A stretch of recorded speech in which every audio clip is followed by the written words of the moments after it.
Hello, good morning mga wangs. So, ang topic po natin ngayon ay kung bakit hindi sumusunod ang ating mga kakatil sa pagtitraining. Kagaya nito, ipapakita ko sa iyo, hindi to sumusunod. Lumilipad lang to kahit saan. Ito, ganito. Try natin. Pero sumusunod naman siya minsan sa pag-step up. Oh, wait lang. Oh, yan. Oh, pasaway ito. Ito. Ito. Oh, yun. Oh, lumilipad kahit hindi pa pinapalitan.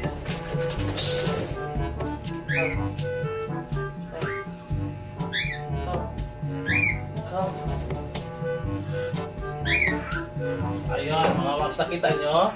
Lumilipad siya kahit hindi pa pinapalipad. Pasaway. Yan, nararanasan nyo rin ba yan? O, Kokoy, step up.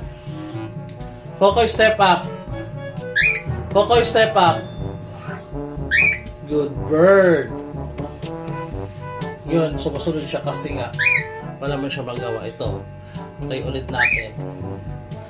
Try ulit natin ha. Koko, come.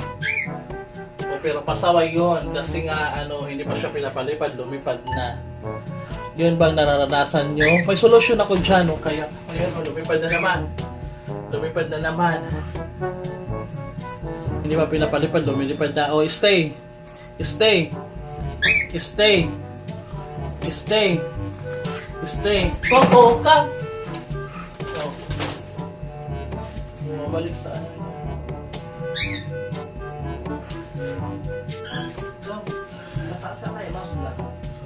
Wait lang dito na. O ayun, hindi ka sumusunod 'di ba mga wangs? Kasi nga ang nalaman ko or na notice ko. Come. Step up. Good bird. Ayan o, hindi siya sumusunod. Kasi mga wangs dito sa baba kasi nandiyan lang yung niya. Nandiyan lang kasi yung cage niya. So, ang daming distraction, pupunta siya doon dito. Kung saan siya nagpupunta. Kaya hindi siya sumusunod. Pero ito ang gawin niyo mga wangs para sumunod siya. Lumipat kayo ng ibang training. O lilipat tayo doon tayo sa taas. Lilipat tayo. So ayun mga wangs, lumipat kayo ng ibang training, ibang location. Kasi dito walang distraction, focus siya, makakapag-focus siya. Kaya, lilipad yun sa kamay nyo. Subukan natin. Oh, hindi na siya lumilipad masyado. Coco, come! Coco! Come!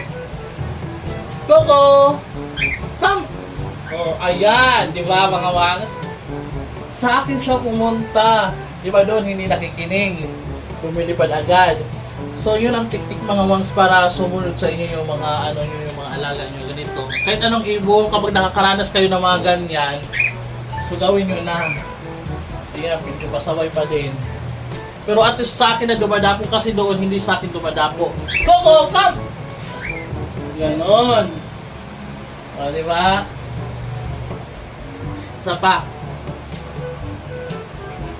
Coco, come! Oh, ayun, di ba? Perfect. Very good. Isa pa. Isa pa. Coco, come! Very good. Oh, sa baba din. Subukan natin sa baba. Dito, sa baba. Coco, come! Ayan, di ba? Lumilipad siya papunta sa akin kasi walang distraction. Yun ang nalaman ko dito sa naobserbahan ko dito sa alaga ko. So kailangan lumipat kayo ng ibang location. Kung hindi siya sumusunod dyan sa tinitrainingan nyo, lumipat kayo ng ibang location kagaya ng ganito. Thank you for watching mga wangs. Sana nakatulong. Bye! Sana nakatulong ako. Bye-bye! Ito po ang aking alaga, si Coco.